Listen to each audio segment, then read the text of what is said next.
네, 오늘 이 새벽 함께 나누실 말씀은 구약성경 호세아서 1장 말씀입니다.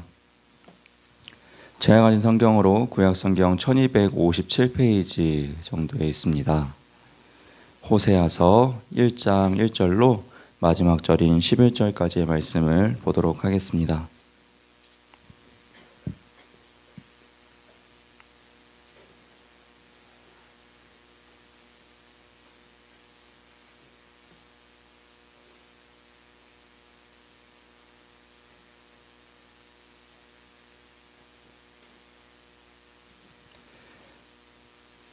네, 호세아서 1장 1절로 11절까지의 말씀을 한 절씩 교독하며 보도록 하겠습니다.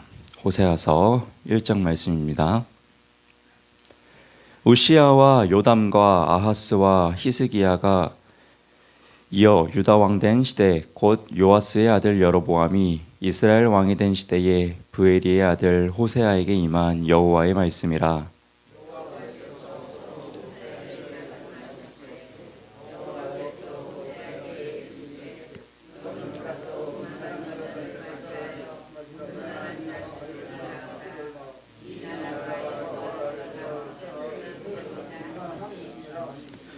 이에 그가 가서 디블라임의 딸 고멜을 맞이하였더니 고멜이 임신하여 아들을 낳음에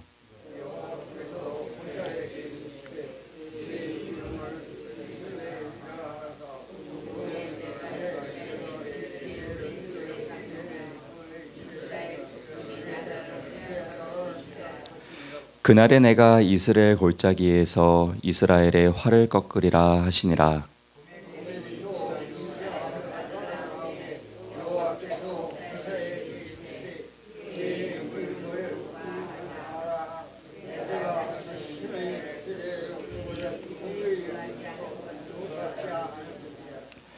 그러나 내가 유다 족속을 긍휼히 여겨 그들의 하나님 여호와로 구원하겠고 활과 칼이나 전쟁이나 말과 마병으로 구원하지 아니하리라 하시니라.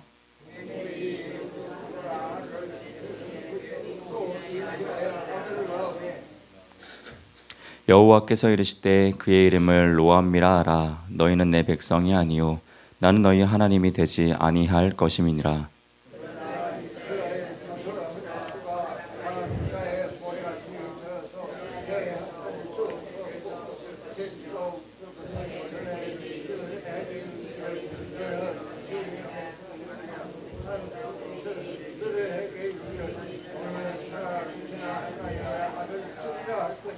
네, 함께 보겠습니다.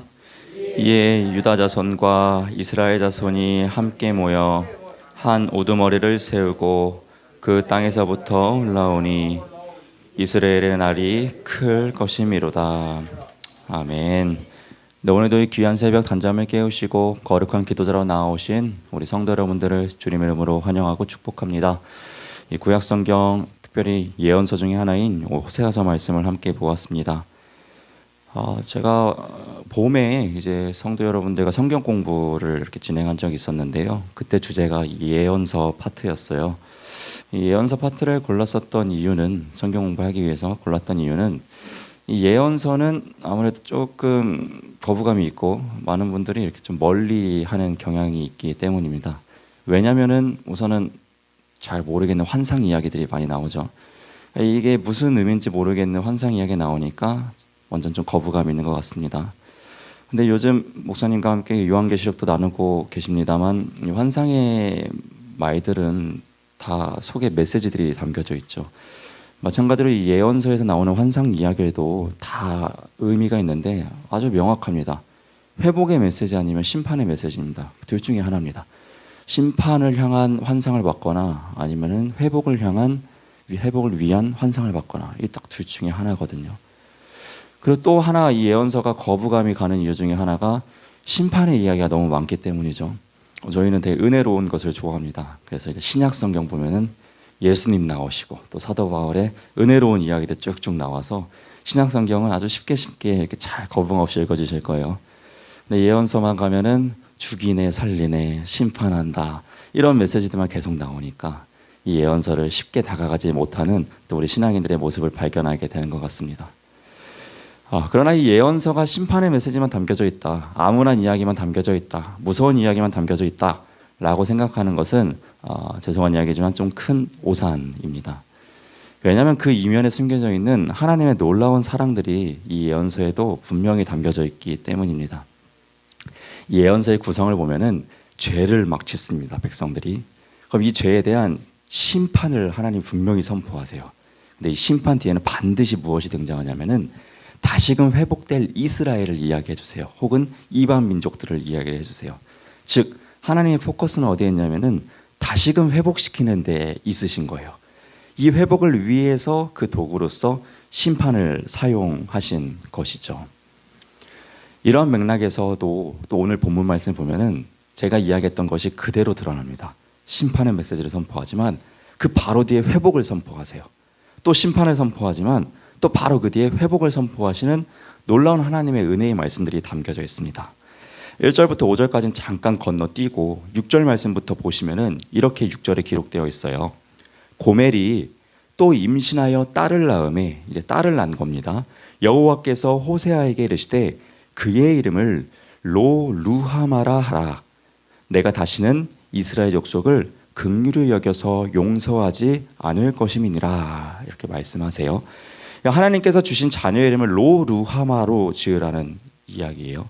루하마는 긍휼함을 받다라는 뜻을 가지고 있어요. 근데 로라는 단어가 딱 들어가면요, 강력한 부정의 용어로 사용이 됩니다. 이 영어로 하면 이제 never, 결코 뭐뭐하지 않겠다. 이런 강력한 부정의 뜻이 담긴 단어의 히브리어가 로라는 단어거든요. 근데 이 루하마, 긍휼을 베풀겠다라는 루하마 앞에 딱 붙은 게 로예요. 로. 그러면 어떻게 해석이 되겠어요? 절대로 결코 긍휼을 베푸지 않겠다, 이러한 뜻이 되는 겁니다.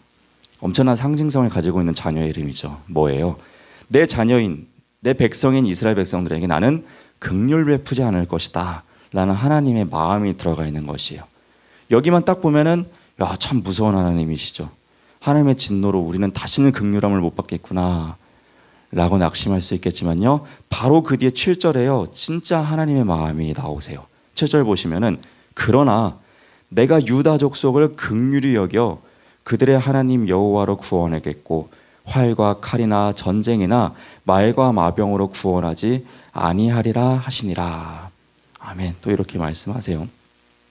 강력한 심판을 이야기를 하세요. 그러나 그 뒤에 엄청난 회복을 또 이야기를 해주세요.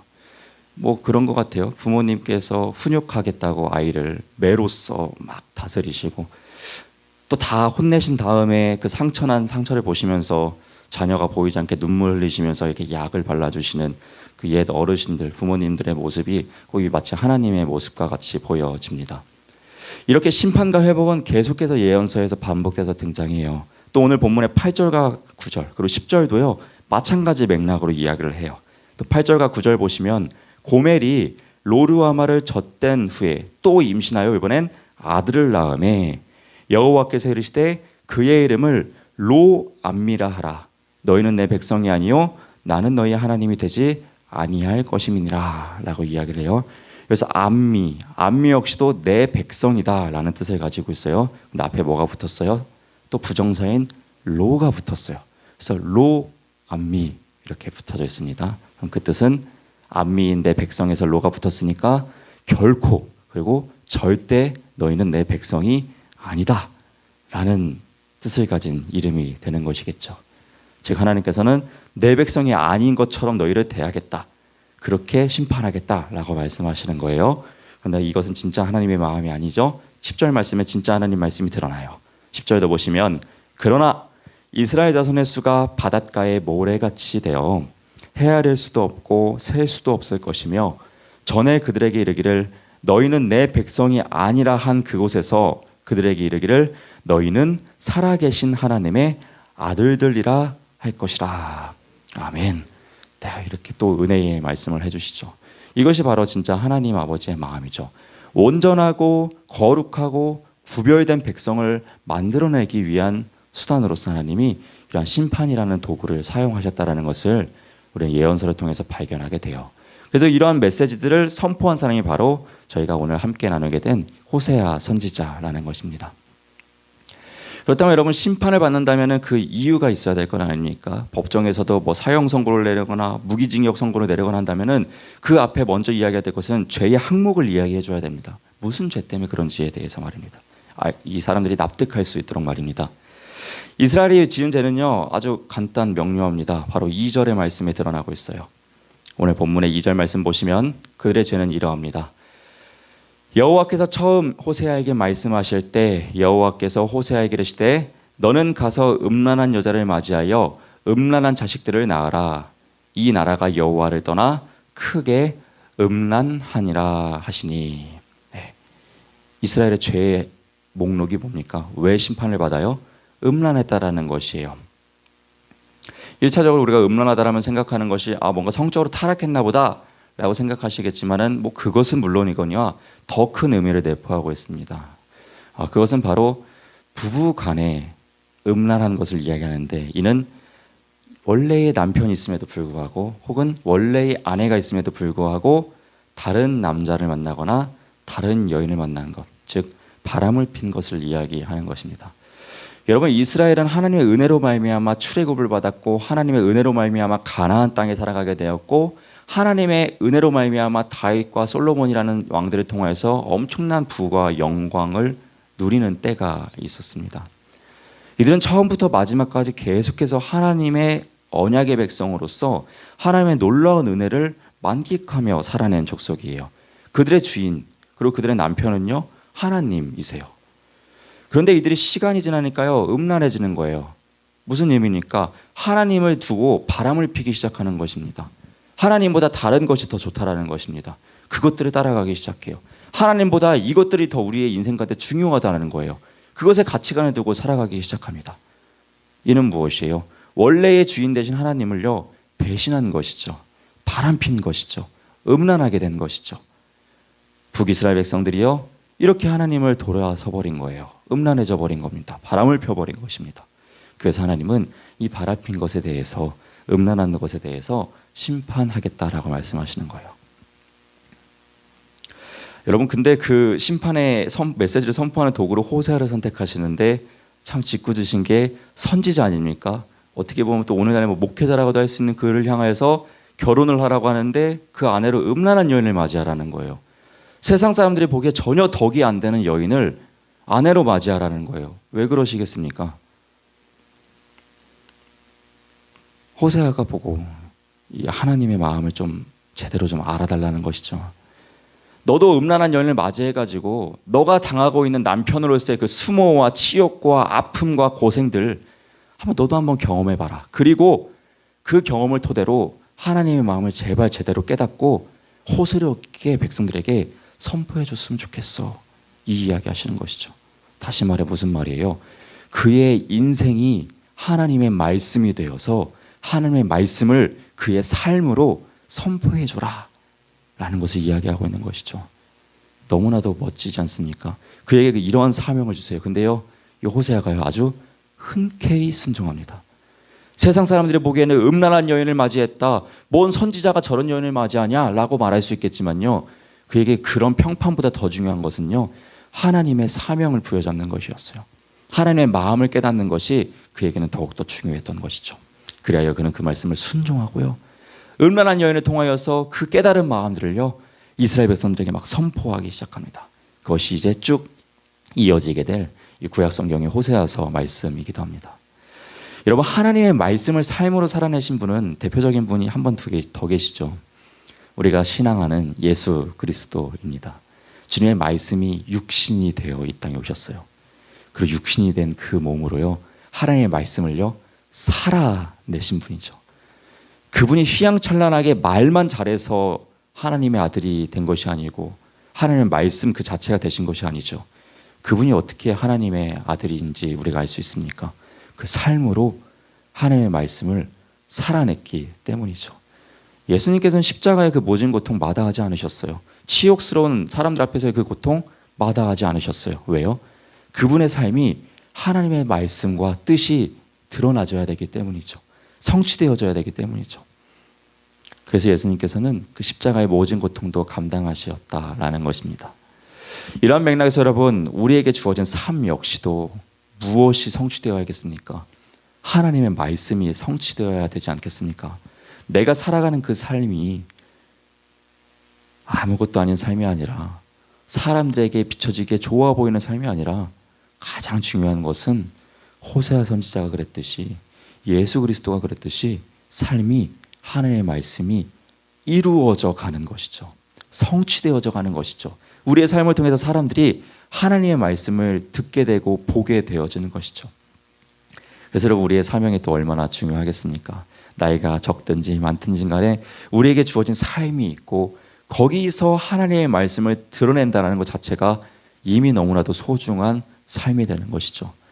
여러분, 그것을 기억하시면서 똑같은 일상이지만 오늘 하루를 감사히 여기며 또 다르게 만나는 수많은 사람들에게 하나님의 말씀을 성취해내시는 거룩한 삶을 살아내시는 저와 여러분 되시길 주님의 이름으로 부탁드립니다. 아멘. 그리고 이 귀한 새벽, 그러한 거룩한 말씀의 삶을, 하나님의 뜻을 성취해 나가는 삶을 살아가는 능력 구하는, 성령의 충만함을 구하는 또한 귀한 새벽 되시길 주님의 이름으로 부탁드립니다. 아멘. 오늘도 귀한 새벽 기도드리러 나오신 성도 여러분들을 다시 한번 주님 이름으로 환영하고 축복합니다. 기도하겠습니다. 사랑의 하나님 아버지, 우리에게 귀한 성회를 허락하여 주셨고, 놀라운 은혜를 만끽하게 해주시고, 또 귀한 단잠을 허락해 주시고, 영적 회복과 육적 회복을 허락하여 주신 은혜에 감사를 드립니다. 특별히 또 이렇게 우리에게 기도의 호흡을 허락하여 주셔서 이 기도의 자리로 인도하여 주신 은혜에도 감사를 드립니다. 하나님께서 주신 그 말씀들, 다른 무엇도 아닌 나의 삶으로 성취해 나가며 살아내길 소망합니다. 우리의 인생을 함께 주장하여 주사 하나님의 뜻을 이루는 데 있어서 부족함이 없을 수 있도록 우리 모두에게 하늘의 신령한 은사들과 성령의 충만한 은혜를 허락하여 주옵소서. 오늘 이 귀한 새벽도 그것을 구하며 나갑니다. 구하는 자에게 능히 주시고 꾸짖지 아니하시고 풍성히 주시는 하나님의 은혜를 사모합니다. 아버지, 이 귀한 기도의 자리 가운데 함께하여 주시옵소서. 감사드리며 이 모든 기도 살아계신 우리 주 예수 그리스도 이름으로 기도드립니다. 아멘. 하늘에 계신 우리 아버지여, 이름이 거룩히 여김을 받으시오며 나라가 임하시오며 뜻이 하늘에서 이루어진 것 같이 땅에서도 이루어지이다. 오늘 우리에게 일용할 양식을 주시옵고, 우리가 우리에게 죄 지은 자를 사하여 준 것 같이 우리 죄를 사하여 주시옵고, 우리를 시험에 들게 하지 마시옵고, 다만 악에서 구하시옵소서. 나라와 권세와 영광이 아버지께 영원히 있사옵나이다. 아멘. 오늘도 귀한 이 새벽 저희 공정한 기도 자리가 되길 소망합니다. 이 기도의 자리 가운데 함께하여 주시고, 우리의 구별된 모든 몸과 마음과 입술의 고백들을 주님 기뻐받아 주옵소서. 놀랍게 역사하시는 하나님의 은혜를 만끽하는 오늘 하루가 될 수 있도록 우리의 삶을 주장하여 주시고 이끌어 주시고 인도하여 주옵소서. 주님, 오늘도 역사하여 주시는 은혜에 감사와 찬송 영광 올려드립니다. 함께 동행하여 주실 줄로 믿습니다.